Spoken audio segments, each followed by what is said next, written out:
Good afternoon. Hello again. So today we'll be looking at verse 35 of the 37 practices of Bodhisattvas. But I just want to mention one thing I meant to say yesterday but forgot. Yesterday we were looking at harsh speech. And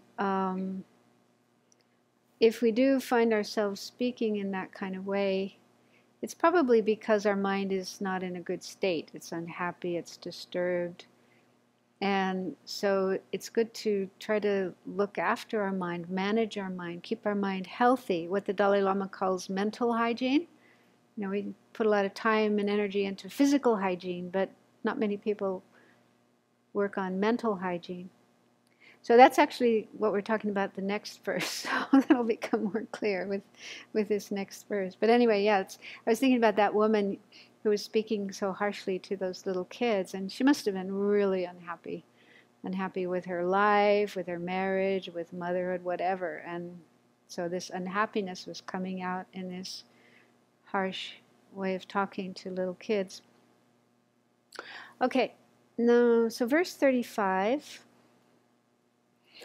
says, habitual disturbing emotions are hard to stop through counteractions.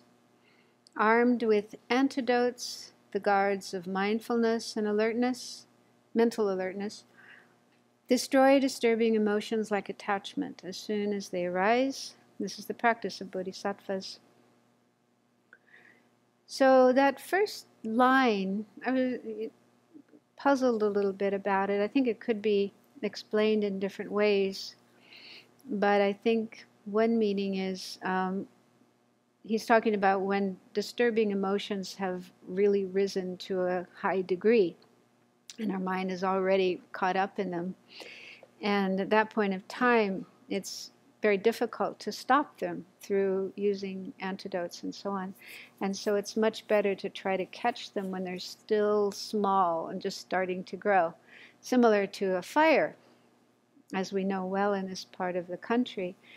These huge blazing inferno forest fires, they start with just a little spark or a little flame, and then they're not taken care of in time, and the wind blows, and they just pretty soon become a very out of control, destructive fire. So it's similar, like disturbing emotions arise in our mind. They start very small. And if we can catch them early, if we can notice them early and deal with them then, before they become overwhelming and take over our actions and our speech and our whole being, then it's easier. I think that's what the meaning is here. And so he mentions a few things that we can use: antidotes, mindfulness, and mental alertness. So mindfulness can have different meanings, but I think in this context we can understand it to be mindfulness in the sense of keeping in mind and not forgetting what we should be doing. Right? So, for example, if we've taken precepts or vows, we need to keep those in mind and know what we have promised to do, and then try to make sure we stay within the boundaries of that kind of behavior.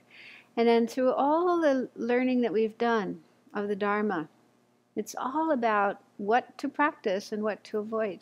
What is wholesome and brings happiness, and what is unwholesome and brings suffering and problems. So the Lamrim, the thought transformation teachings, the philosophical teachings, the different practices that we do, it's all really about helping us to know what is helpful, what is harmful, what to practice, what to avoid. But we need to keep it in mind and not forget it. So that's one meaning of mindfulness, just not forgetting what we should be doing and shouldn't be doing. And then mental alertness, this is another translation is introspection, vigilance, and this is described as a kind of spy, or maybe more like a security guard. I like to think of a security guard in a bank or in a public building. So their job is to just stand around and look out for trouble. And if they do see trouble, deal with it, not let it go on. So introspection is a mental factor that is kind of turned inwards and watching our mind, watching what's going on. And that is what will enable us to detect if disturbing emotions are rising, anger or attachment or jealousy or pride or whatever. And we also need to understand that those disturbing emotions are harmful, dangerous, like poison. You know, when we have these bottles of cleaning or paint or whatever, and they've got this skull and crossbones and big X, something like that, you know, this sign that indicates this is poisonous. You have to be really careful. Don't drink it. So we also need to have the similar kind of understanding with regard to disturbing emotions. They're harmful if we don't do something about them. And so then if they are starting to arise, there are different remedies or antidotes that we can use, such as, there's lots. This is a huge subject, as you well know, because of Venerable Chödrön's book about anger, working with anger, a whole book full of antidotes for anger. And then there's, so, you know, some of them include patience, loving kindness, compassion, and so forth. And then for attachment, we can contemplate impermanence, understand that nothing lasts, so there's no point in hanging on to and wanting something to be permanent when it's just not.